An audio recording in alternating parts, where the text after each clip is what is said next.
Do you love being broke? If so, this is the perfect video for you to hype yourself up on all the great things that you're currently doing. If you're like the rest of us and you want to be absolutely loaded at the end of this journey, then let's dive into the 5 things that you better not be doing if you want to be absolutely loaded.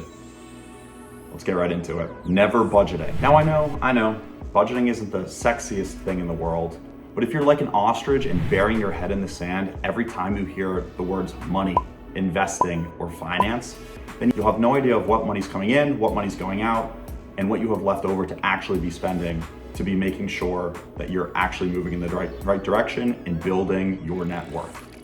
Now, I'm not saying you need a super complex Excel document tracking every single item every day of the year, but what you do need to focus on are the big ticket items: rent, car payments, loan payments, and making sure that you have that bucket of items covered and accounted for to be able to make sure that you know what you have left to spend for you. Realistically, you should be accounting for about 20% of your income for investing. And if you don't even know what your savings rate is, then you're definitely not budgeting properly. So let's make sure that we at least account for those big ticket items that we talked about. And from there, we can get even more in the weeds with this really fun budgeting concept. But for now, let's tackle the big ticket items. The number 2 behavior to make sure you stay broke is never investing. I know we live in a culture of YOLO and you only live once, and why save for tomorrow when I can spend it on something fun today? But I'm here to tell you, you can have your cake and eat it too. There may be some sacrifices you need to make, cut back on a couple football games a year or a couple times eating out a month. But if you do so, you'll have even more money to save and invest and actually put that to use. Because you see, it's not enough to just be saving money and putting it into your bank account where you're getting maybe 0.1%, or in a high yield savings account, 3.5%. That's not enough. It's a good start, and you have to be saving to be able to invest, but you have to take that next step and actually investing that money, whether it be in your 401k, a Roth IRA, after-tax brokerage, something. You need to get the ball rolling to begin to save for tomorrow, today. The more time you have to let that money compound and grow, the more loaded you're gonna be at the end of this journey. The best time to start investing was yesterday. The second best time is now. So what you can do is focus on where you can cut back in different things from step 1 of budgeting. And then you'll be able to put that money to use going forward and really take advantage of the time that we all have and keep working on that compound interest. The number 3 behavior to make sure you stay broke is never automating your finances. Some people like to feel like they have the control and they're making these decisions of timing the market or betting on the next big thing and selectively picking stocks and certain times that they're gonna invest. What tends to happen in most cases is that you'll wait and you're never investing, or you're never actually utilizing the money to its potential. And so there are plenty of examples and plenty of studies on how time in the market always beats timing the market. So by continuing to automate your finances, whether that be weekly investments, that is a lot more efficient and effective in the long run than have to use up all this mental capacity and brain power of processing all the different decisions. Plus, if it's a set it and forget it thing, then you won't have to worry about the timing of the market. It's just done for you.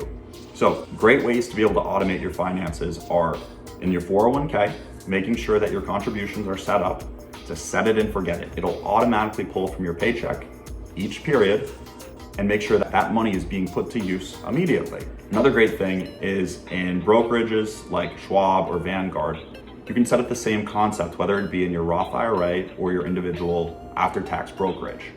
You can set recurring pulls from your bank account to be able to be deposited into those accounts and automatically invested for you so that you're not having to move massive sums of money and think about it. Because oftentimes, if there's money sitting in your bank account, you'll tab that for spending, not for investing. So if you can automatically move all that money to your investment accounts, that's gonna set you up for success down the road. And you don't even have to think about it. It's just done for you. The number 4 thing that'll keep you poor, never adjusting your personal finance strategy. Now, I know we just talked about automating your finances and how great that is. It is. And there's another step. Every year, You need to be adjusting your strategy. You can't just sit there with a certain percentage and let that carry out for the rest of your life. As you become more loaded and you get promotions and you're moving up the ladder, you're gonna have more money coming in. That's great. You have more money for fun. You have more money to buy things. And most importantly, you have more money to invest and save. So if you're looking at it from a dollar amount of, say, I'm investing $5,000 a year when I'm making $50,000. Fast forward a handful of years, when you're making 100 grand, and if you're still putting in that 5 grand to invest, that's not nearly enough to support your lifestyle in retirement. You need to look at the percentages that you're investing in and work on upping that. Say you get a 3% promotion. Maybe you take 2% for you, 1% additional goes to your investments. That's a way to foolproof your strategy and make sure that you're setting yourself up for that great, big, beautiful tomorrow. Make sure you circle back every year, update your strategy, and make it fun. If you hate personal finance, one way to kind of incentivize you is go to dinner.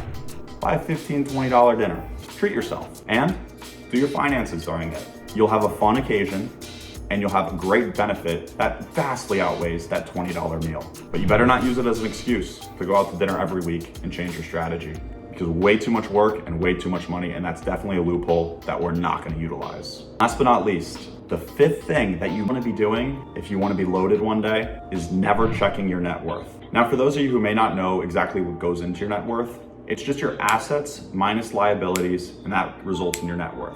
So assets being your savings, your investments of all your different accounts, whether that be your Roth IRA, 401k, after-tax brokerage, checking, savings accounts, home, car, everything that has value within reason. You don't need to go tallying up all your clothes or bags or anything like that. No, too much effort. Minus your liabilities. So common ones being, say, loans, home mortgage, car loans, things like that. And you better not have credit card debt. But if you do, you gotta cut that out. At the end of that, you're left with your net worth. Each year, you should be tallying up the sum of your net worth. Hopefully it's positive. If not, that's okay, because you need to start tracking it. The common saying, if you're not measuring, you can't be improving. So if you're blindly sitting there, not knowing any idea what your net worth is, start it today. Put in the 10 minutes it might take to tally all that up, and you have a snapshot in time. Next year, at the same time, typically at the beginning of the year, I'll do it beginning of January, end of December timeframe, I'll tally up my net worth and see how I've progressed from the prior year. It's just a little check-in and another little celebration that you can take to be able to see that the effort you're putting into this on this journey is really paying off. So there we have it. There are 5 things that you never want to be doing if you want to get loaded. If you want to stay broke, make sure you do all 5 of those. For more money tips and suggestions and areas to grow in, check out the next video. Make sure you subscribe and like the video. I'll see y'all next time.